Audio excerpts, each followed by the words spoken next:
वालेकुम बच्चों, उम्मीद है कि आप खैरियत से होंगे और केमिस्ट्री भी ठीक चल रही होगी। तो बच्चों, आज हम एक most important chapter number 4 gases वाला शुरू करने लगे हैं। एग्ज़ाम के पॉइंट ऑफ व्यू से ये चैप्टर आम तौर पर ज़्यादातर पॉपुलर है कि लॉन्ग क्वेश्चन इससे बनते हैं। बच्चों, जैसे जैसे ये चैप्टर चलेगा इंशाल्लाह आप इसको एंजॉय करेंगे। बहुत अच्छा चैप्टर है, आसानी से समझ भी आ जाता है। तो हम चैप्टर शुरू करते हैं। हमारे पास चैप्टर नंबर 4 जो है वो गैसेस के ऊपर है। स्टेट ऑफ मैटर चैप्टर का नाम है।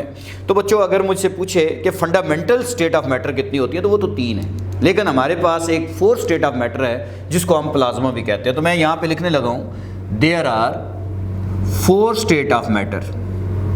There are 4 state of matters. हमारे पास मैटर की टोटल 4 स्टेट्स हैं। नंबर 1 एक अगर हम देखें तो हमारे पास सबसे पहली स्टेट ऑफ मैटर जो है उसको हम आमतौर पर गैस कहते हैं, स्टेट ऑफ मैटर नंबर 1। दूसरी स्टेट ऑफ मैटर जो हमारे पास है उसको हम लिक्विड बोलते हैं। तीसरी स्टेट ऑफ मैटर जो है हमारे पास उसको हम सॉलिड बोलेंगे।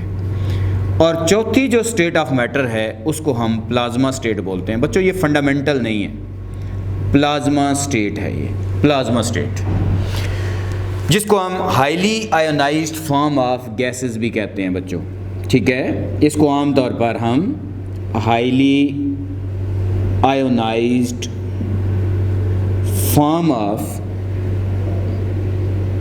गैसेस ये बोलेंगे। Highly ionised form of gases is called plasma state. बच्चों, सबसे पहले हम इसके अंदर गैस को डिफाइन करने जा रहे हैं। गैस क्या चीज़ है बच्चों? आपको पता है बच्चों कि जो गैस है स्टेट ऑफ मैटर है, और इसका वर्ड यानी गैस का वर्ड किससे ड्राइव हुआ? Word gas is derived from chaos, जिसका मतलब क्या होता है बच्चों? रैंडम।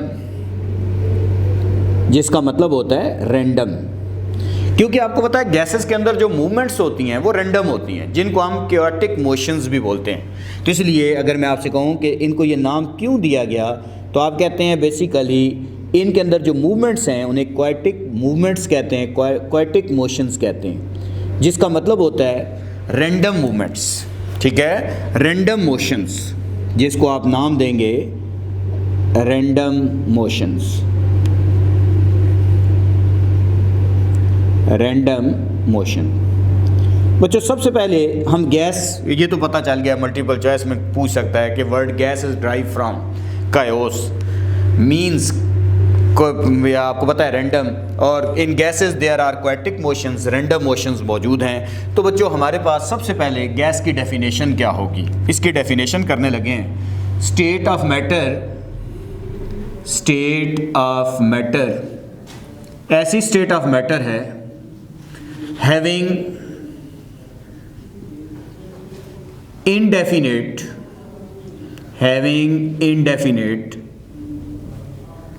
shape and volume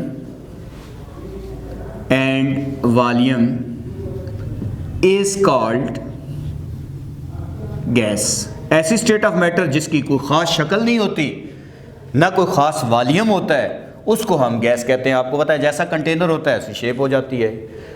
इसी तरीके से अगर कंटेनर का वॉल्यूम कम हो तो ये कंप्रेस होकर उसमें आ जाती है, अगर कंटेनर का वॉल्यूम बड़ा हो तो ये फैल जाती है। इसका मतलब है volume of the gas volume of the container की इक्वल हो जाता है।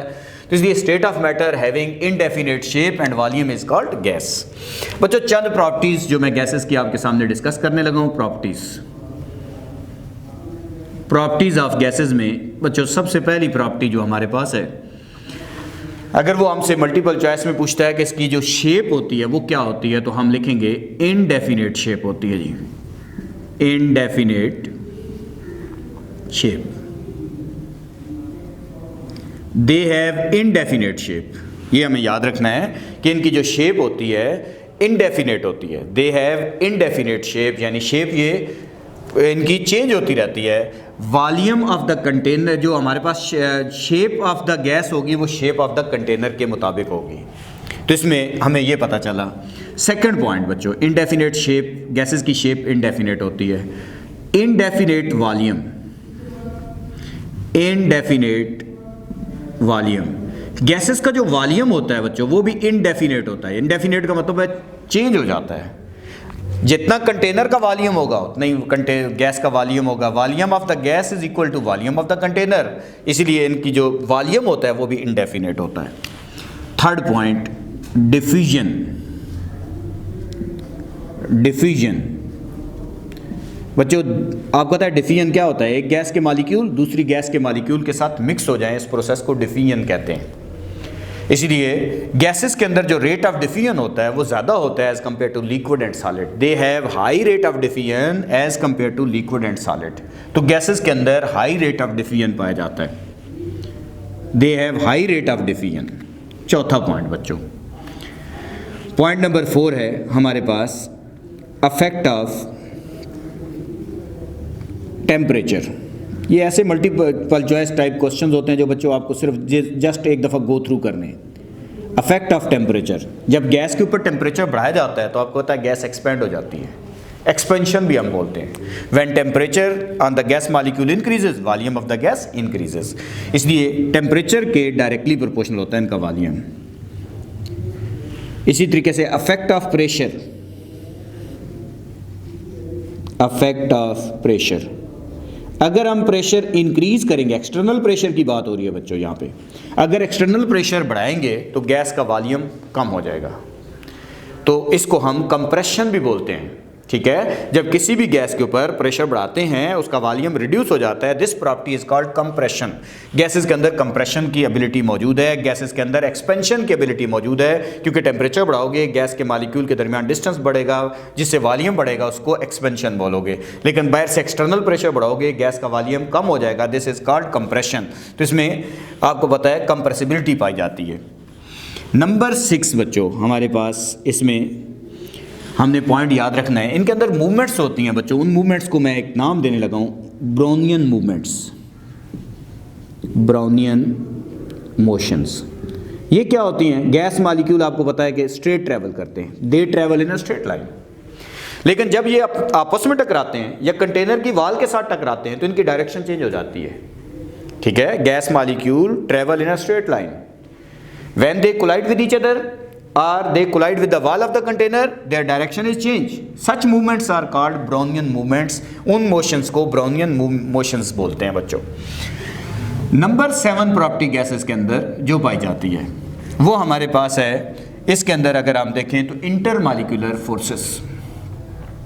इंटर मॉलिक्यूलर फोर्सेस, आपको पता है बच्चों गैस मॉलिक्यूल के दरमियान डिस्टेंस बहुत ज़्यादा होता है। गैसेस के अंदर डिस्टेंस ज़्यादा है क्योंकि मॉलिक्यूल बहुत दूर दूर होते हैं, तो इनके अंदर इंटर मॉलिक्यूलर फोर्सेस नेग्लिजिबल होती हैं या वीक इंटर मॉलिक्यूलर फोर्सेस होती हैं as compare to liquid and solid. They have weak intermolecular forces as compare to liquid and solid, या there is negligible intermolecular forces. Intermolecular distance, intermolecular distance, जिसको distance between the molecule भी कहते हैं बच्चों, क्योंकि यहाँ पे gas molecule एक दूसरे से बहुत ज़्यादा दूर होते हैं, इसलिए इनमें इंटर मॉलिक्यूलर डिस्टेंसेस जो होते हैं वो बहुत ज़्यादा होते हैं। There are large inter molecular distances, इनके दरमियान इंटर मॉलिक्यूलर डिस्टेंस जो है वो बहुत ज़्यादा होगा। तो बच्चों ये तो चंद प्रॉपर्टीज़ अभी हमने पढ़ी, इसमें हमने गैस की डेफिनेशन याद कर लेनी है और इन प्रॉपर्टीज़ के ऊपर एक एक लाइन हम लिखने के काबिल हो जाएं। जैसे they have indefinite shape, they have indefinite volume, they have low density, they have high rate of diffusion, density भी इनकी लो होती है वैसे, दे have high rate of diffusion, when temperature increases their volume increases, this is called expansion. When external pressure increases, its volume decreases, this is called compression. Gas molecule travel in a straight line during collision with the walls of the container or with each other, their direction is changed. Such movements are called Brownian movements. Intermolecular forces are weak और intermolecular distance जो होते हैं वो बहुत ज़्यादा होते हैं इनके अंदर। अब बच्चों इम्पोर्टेंस क्या है हमारी लाइफ के अंदर, गैसेस की इम्पोर्टेंस ऑफ गैसेस। चंद बातें मैं बच्चों को बताने लगा हूँ। इम्पोर्टेंस ऑफ गैसेस, बच्चों गैसेस की इंपॉर्टेंस हमारी लाइफ में बहुत ज़्यादा है, क्योंकि आपको पता है एयर एक मिक्सचर है और इसके अंदर, इस एयर के अंदर अगर हम देखें तो ऑक्सीजन जो है हमारे पास वो कितने परसेंट है, तकरीबन 21%, और नाइट्रोजन इसके अंदर कितने परसेंट मौजूद है वो हमें पता है कि 78% नाइट्रोजन मौजूद है। तो आपको पता है सांस लेने के लिए जो आपको गैस चाहिए वो कौन सी चाहिए, ऑक्सीजन चाहिए। फोटोसिंथेसिस के लिए जो गैस चाहिए वो कौन सी चाहिए, ऑक्सीजन चाहिए। इसी तरीके से बच्चों हमारे पास नाइट्रोजन जो है वो भी हमारे लिए ज़रूरी है, क्योंकि नाइट्रोजन कंटेनिंग बैक्टीरिया वगैरह ये जितने भी हैं उनके लिए भी हमें नाइट्रोजन की ज़रूरत है। कार्बन डाइऑक्साइड बच्चों हमें क्यों ज़रूरत है, क्योंकि हमें पता है कि कार्बन डाइऑक्साइड जो है वो भी फोटोसिंथेसिस के अंदर यूज़ हो रही है। इसी तरीके से बच्चों बहुत सारी गैसेस की हमारी लाइफ में है, जहाँ तक कि मैं कहूँ वाटर वेपर्स क्या हैं तो क्यों ज़रूरी हैं, ये बच्चों आपकी लाइफ को सस्टेन करने के लिए ज़रूरी होते हैं। तो हर गैस का एक अपना रोल है। जैसे मैं आपसे कहूँ CNG जो हमारे पास है, नेचुरल गैस है, सुई गैस है, इसकी क्या इंपॉर्टेंस है बच्चों। एक तो हम अपने रूम्स वगैरह को हीट रखने के लिए विंटर के मौसम में यूज़ करते हैं इसको। इसी तरीके से एज ए फ्यूल के तौर पे हम इसको यूज़ करते हैं, ठीक है। घरों में डोमेस्टिक पर्पज़ के लिए तौर पे यूज़ किया जाता है, तो एज ए फ्यूल के तौर पे भी हम इसको यूज़ कर रहे होते हैं। Used as a fuel, used as fuel, इसको हम एज ए फ्यूल के तौर पे भी हम इसको यूज़ करते हैं। तो ये हमारे पास इसकी इंपॉर्टेंस थी। अब बच्चों हमारे पास काइनेटिक मॉलिक्यूलर थ्योरी पे आते हैं। ये इसका पहला क्वेश्चन यहाँ से शुरू होता है। क्वेश्चन है right postulates of kinetic molecular theory of gases, kinetic molecular theory of gases। बच्चों ये क्वेश्चन है, KMT इसको शॉर्ट फॉर्म में लिखा जाता है, काइनेटिक मॉलिक्यूलर थ्योरी। KMT के पोस्टुलेट्स लिखने हैं बच्चों, ठीक है। KMT के पोस्टुलेट्स लिखने हैं और इसके पोस्टुलेट्स में अगर हम बच्चों, क्योंकि मैं गो थ्रू इसके पोस्टुलेट कराना चाह रहा हूँ, तो बच्चों हम इसके पोस्टुलेट में अगर हम आते हैं तो अगर मैं आपसे कहूँ this theory was put forward bye Bernoulli, इस थ्योरी को किस साइंटिस्ट ने पेश किया, बर्नौली ने। बच्चों इसी तरीके से क्लासियस ने एक काम किया, Clausius drive kinetic equation on the basis of KMT of gases, इसने काइनेटिक इक्वेशन ड्राइव की। बोल्ट्जमैन ने क्या किया बच्चों, ये इसने basically distribution of energies among the gas molecule study की। इसी तरीके से इस थ्योरी को एक्सटेंड किसने किया, मैक्सवेल ने। कुछ पोस्टुलेट इसमें ऐड किए मैक्सवेल ने। और वंडरवाल इक्वेशन किस साइंटिस्ट ने ड्राइव की, इसी की बेस पे वंडरवाल एक साइंटिस्ट ने ड्राइव की जी। तो ये हमारे पास इसके कुछ आप समझ लें कि इंट्रोडक्शन था। अब हम इसके पोस्टुलेट्स शुरू करने लगे हैं, ठीक है। इसके पोस्टुलेट्स हम बच्चों स्टार्ट करते हैं। तो हम सबसे पहला इसका पोस्टुलेट पढ़ते हैं जी। पोस्टुलेट्स की हेडिंग लगाते हैं, पोस्टुलेट्स। सबसे पहला पोस्टुलेट मॉलिक्यूल के बारे में बच्चों, क्योंकि थ्योरी है सारी तो लिखना पॉसिबल नहीं है, कोशिश है ताकि लेक्चर आपको ज़्यादा से ज़्यादा समझ आ सके, तो मैं जस्ट बताता जा रहा हूँ, आप देखते जाएं। मॉलिक्यूल अगर आप वीडियो की फॉर्म में सुन के लिख सकते हैं तो और अच्छी बात है बच्चों। Gases consist of small particles which are called molecules. Theory ये physical behaviour of gases explain करती है। काइनेटिक मॉलिक्यूलर थ्योरी किसी गैस का फिजिकल बिहेवियर एक्सप्लेन करती है। तो मॉलिक्यूल को ये थ्योरी कैसे डिफाइन करती है, gases consist of small particles which are called molecule. जैसे आपने देखा होगा नोबल गैसेस के जो मॉलिक्यूल्स हैं वो मोनोएटॉमिक हैं। सेकंड पॉइंट बच्चों, इसमें सेकंड पोस्टुलेट, इसका सेकंड पोस्टुलेट इसका है बेसिकली कुलयन के बारे में। गैसेस आपस में टकराती हैं, गैस मॉलिक्यूल आपस में टकराते हैं और टकराने के दौरान उनकी डायरेक्शन चेंज होती रहती है, लेकिन ये जो कुलयन है वो इलास्टिक होती है, ठीक है। Gas molecule collide with each other, they also collide with the walls of the container. During collision their direction is changed. Such collision are called elastic collision. इनके अंदर जो collision मौजूद होती है इलास्टिक होती है। इनकी जो collision होगी वो इलास्टिक होगी, इलास्टिक collision, ये हमने याद रखना है। थर्ड पॉइंट, collision के बाद pressure of a gas, pressure of gas. आपको पता है गैस के मॉलिक्यूल आपस में टकराते हैं, कंटेनर की वॉल्स के साथ टकराते हैं, पर यूनिट एरिया पे एक फोर्स लगाते हैं, force per unit area is called pressure of a gas. हम यही पढ़ते हैं। They collide with each other, they also collide with the walls of the container during collision, their direction is changed, force per unit area is called pressure of a gas, force per unit area is called pressure of a gas। Number 4 इसका point. Total 7 postulates हैं बच्चों pressure of gas के बाद। Next हमारे पास है intermolecular spaces. Intermolecular spaces, gas molecule के दरमियान जो एम्प्टी स्पेसेस होती हैं उनको हम इंटरमॉलिक्यूलर स्पेसेस कहते हैं। In gas molecule there are empty spaces which are called molecular spaces या इंटरमॉलिक्यूलर स्पेसेस उनको बोला जाता है। तो गैस मॉलिक्यूल के दरमियान एम्प्टी स्पेसेस बहुत ज़्यादा मौजूद होती हैं। नंबर 5, ये बच्चों पॉस्टुलेट काफ़ी इंपॉर्टेंट है, 5 और 6 वाला, इंटरमॉलिक्यूलर फोर्सेस। ये थ्योरी क्या कहती है बच्चों? ये पॉस्टुलेट हाई प्रेशर पे या लो टेम्परेचर पे गलत होंगे, इसलिए कभी कभी फॉल्टी पॉस्टुलेट पूछे तो 5वां और 6ठा लिखना होता है बच्चे ने। Intermolecular forces, there is no force of attraction among the gas molecule. ये थ्योरी कहती है there is no force of attraction among the gas molecule.